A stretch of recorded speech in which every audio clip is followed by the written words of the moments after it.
السلام علیکم ورحمۃ اللہ وبرکاتہ۔ ہمارا آج کا موضوع ہے حضرت زینب بنت علی علیہ السلام کا فروغ دین میں کلمہ حق بلند کرنا۔ آغاز کرتے ہیں۔ حضرت زینب بنت علی علیہ السلام گلستان نبوت کا مہکتا پھول اور درخشندہ ستارہ ہیں۔ آپ رضی اللہ عنہا نے اپنے نانا کے دین کی خاطر راہ دعوت و عزیمت میں قربانیوں کے ایسے انمٹ نقوش ثبت کیے کہ آج بھی تاریخ طبقہ نسواں آپ رضی اللہ عنہا جیسے عظیم کردار کی مثال پیش کرنے سے قاصر ہے۔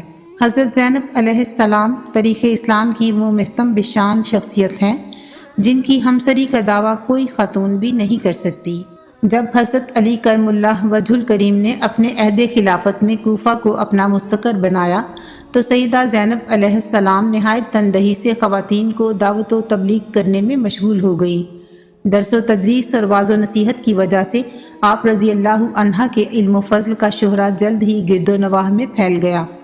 آپ رضی اللہ عنہا نے حق گوئی و بے باکی اور صبر و استقامت سے خود کو دایان حق کے لیے ہمیشہ مشعل راہ بنایا۔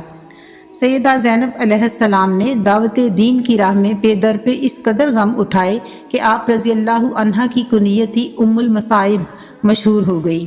40 ہجری میں حضرت علی رضی اللہ عنہ کو شہید کر دیا گیا اور اس کے چند سال بعد آپ رضی اللہ عنہا کو اپنے بھائی امام حسن علیہ السلام کی شہادت کا صدمہ پہنچا۔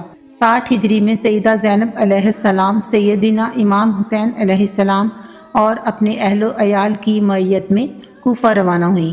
وہاں اہل بیت اطہار علیہم السلام کے ساتھ جو ناروا سلوک کیا گیا وہ کسی سے مخفی نہیں۔ سیدنا امام حسین علیہ السلام کی شہادت کے بعد پرآشوب لمحات میں سیدہ زینب علیہ السلام نے صبر کا دامن ہاتھ سے نہ چھوڑا۔ آپ رضی اللہ عنہا نے اپنے اہل خانہ اور دیگر خواتین کی دلجوئی کر کے ان کی ہمت بندھائی اور قافلہ حسینی کی قیادت کرتے ہوئے یزید کے دربار میں للکار کر یوں کلمہ حق بلند کیا: اے یزید، کیا تو سمجھتا ہے کہ تو نے ہم پر زمین کے گوشے اور آسمان کے کنارے تنگ کر دیے ہیں اور رسول اللہ صلی اللہ علیہ وآلہ وسلم کی آل کو رسیوں اور زنجیروں میں جکڑ کر در بدر پھرانے سے تو خدا کی بارگاہ میں سرفراز ہوا اور ہم رسوا ہوئے ہیں؟ کیا تیرے خیال میں ہم مظلوم ہو کر ذلیل ہو گئے اور تو ظالم بن کر سربلند ہوا ہے؟ کیا تو سمجھتا ہے کہ ہم پر ظلم کر کے خدا کی بارگاہ میں تجھے شان و مقام حاصل ہو گیا ہے؟ آج تو اپنی ظاہری فتح کی خوشی میں سرمست ہے، مسرت و شادمانی سے سرشار ہو کر اپنے غالب ہونے پر اترا رہا ہے اور خلافت کے ہمارے مسلمہ حقوق کو غصب کر کے خوشی و سرور کا جشن منانے میں مشغول ہے۔ اپنی غلط سوچ پر مغرور نہ ہو اور ہوش کے ناخن لے۔ کیا تو نے خدا کا یہ فرمان بھلا دیا ہے کہ ہم جو انہیں مہلت دے رہے ہیں یہ ان کی جانوں کے لیے بہتر ہے؟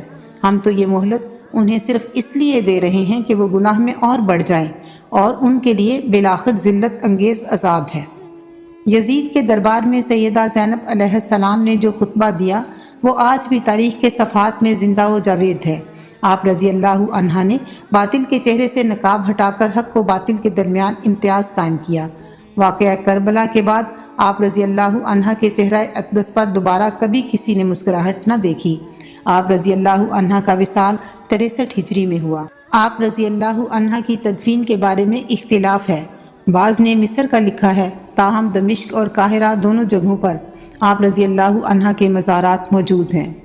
اب تک کے لیے اتنا ہی، آئندہ بدھ تک کے لیے اجازت دیجیے۔ اللہ حافظ۔